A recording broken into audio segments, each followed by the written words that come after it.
hashtag goals. So I used to coach businesses one-on-one, and I realized very early on that a lot of small businesses struggle to actually set goals and stick with them. Do you have a goal setting method that works for you?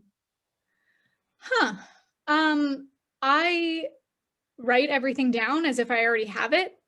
Like I'm so glad, I'm so excited that my business has grown this much, and I feel whatever I talk about, like the feeling around it too. And I just review that, and I think about it a lot, especially in I mentioned my time that I go to the sauna and just sit there. I just kind of daydream and visualize and think about things, and try to like really sit in that feeling. I guess that's my method. I don't know if it's anything official, but that's what I do. What is your method of goal setting? The entrepreneurial operating system, Traction, has been really good for creating project rocks and quarterly goals, which has been nice. It's a very big formula, a very big model. That's been one.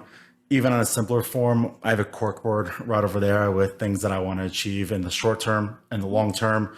And, there is something to be said about just looking at the same thing every single day, reminding yourself what you're looking for. Maybe it's a vision board of sorts. I wouldn't consider it a vision board, but, just having that goal right there, looking back at you every single day, so that if you feel like just putting your feet up one day and just relaxing, taking it easy, and then you look over and it's like staring right back at you and judging you for having a lazy day. Hopefully the next day at least is a bit more productive. We all have lazy days, of course, but there to remind you of what you're doing. Yeah. So you've probably heard a lot about SMART goals. Yes. Right? And SMART is an acronym. Yes. So there's a lot of talk about that, but I'll say that I don't think that's the best method. And the reason I say that is because what I see is, in the first case, people avoid setting goals. They don't want to take the time. They don't want to put the brain power into it. So they avoid it. Yes. If they do set goals, they may not achieve them. Just writing down your goals doesn't get you where you want to go. Exactly. You need these action steps. You need the action steps. Yeah. And you need accountability. Very so true. The way that I recommend for my clients to set goals is that we do it together. It makes it less painful for them because they don't have to create it all in their own heads. True. So I help them not only set those goals, but then to have objectives. So develop a business development plan is a specific objective. And then we have steps underneath that, what I call a strategic action plan. If you can't make it happen or you don't make it happen, the result is the same, right? And if you can't reach your goals, you're going to feel really frustrated and you're going to feel less motivated to do much of anything. You need wins. And so that's where accountability can be so valuable, is yes, set your goals, but worry less about making them measurable. Worry more about being accountable. Yes. And have someone be your accountability partner. And you help them be accountable and they help you. And that way you really will reach your goals, or you'll figure out if your goals aren't realistic or you run into some kind of roadblock, then you adjust. That's what every good entrepreneur does. We experiment and we adjust. Yeah. Do you have advice on goals? Do you follow a certain way that you set goals? Yeah, I mean, I probably should, but no, I mean, I think for me, it's just about, waking up every day and just sort of thinking, okay, well, the goal really is that I sort of think of it as an end goal or the mission, right? And so I think for me, maybe that's what it is. It's not sort of getting mired in the, this one-off issue here, this one item there. It's sort of like trying to stay focal on what the long-term mission is and sort of trying to bring everybody along with the mission and understanding that, well, that's kind of a messy process. As long as everybody's kind of eventually tilted in the right direction, I think that's kind of the best goal. I think it's really easy to kind of arbitrarily, and again, if you're adopting someone else's goal, like we're really good at setting targets. Like, hey, I want to build a 7-figure business, right? Like probably a lot of people listening are like, I want to have a 7-figure business. True. So they have this target, but they don't get real, like really real and raw and honest with their current reality.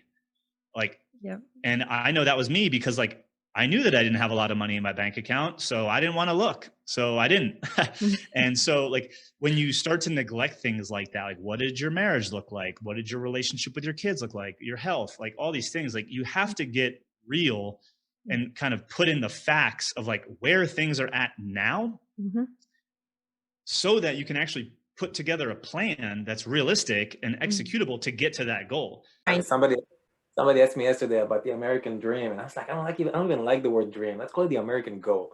You know, a dream, you got to be asleep for a dream. For goals, you got to wake up and start moving. So it's talking about goals and not dreams. That is so true. So how do you set goals? What's your number one method on how you set your goals? That's a good question.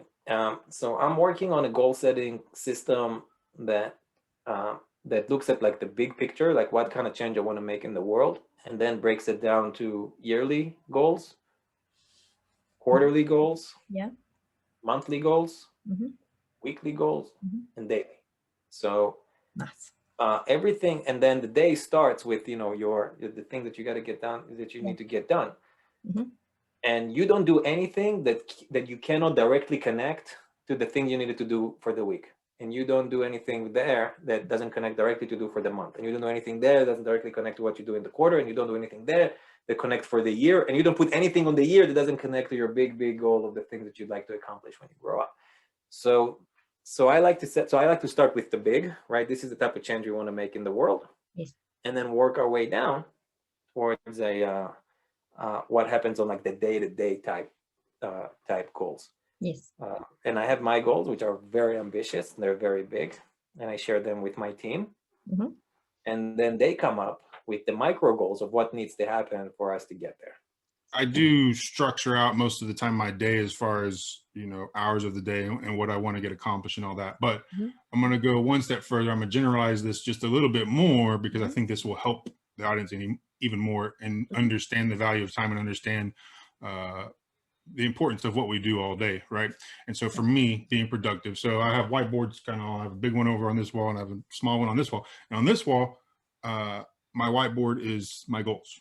Okay, so I have all of my goals, and some of them are 6-month goals, some are 1-year goals, some are 5-year goals, 10-year goals, all goals. Yes. Okay, and on this whiteboard, I list out the goals, and then what I'm trying to do, basically, I'm giving you a Cliff Notes version, but at any point during the day, whatever it is that I'm doing, regardless if I said I'm going to work on this from 8 to 9, even if I'm not doing that, at any point during the day, what I need to be able to do is attribute whatever it is that I'm doing towards one of those goals. I've got to be able to say, this is contributing to that goal. This is moving me towards achieving or completing that goal.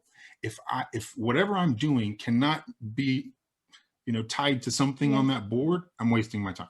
Do you have a method of setting a goal, like action steps, etc.? Honestly, that just goes back to the sharpen process. That was a lot of why I started with that program, because my process is I decide and then I start working on it right away.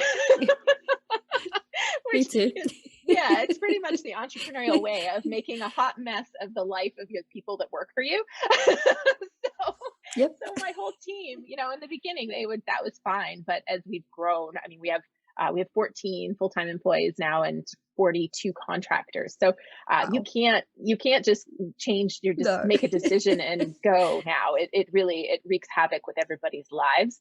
So I follow the sharpen process for quarterly planning, monthly planning, and right down to the weekly planning. And that's made it much better for the team. I've had to learn a little bit of patience, because sometimes I do really want to get something going, and I've tried sliding things in under the radar and done everything they tell you shouldn't do.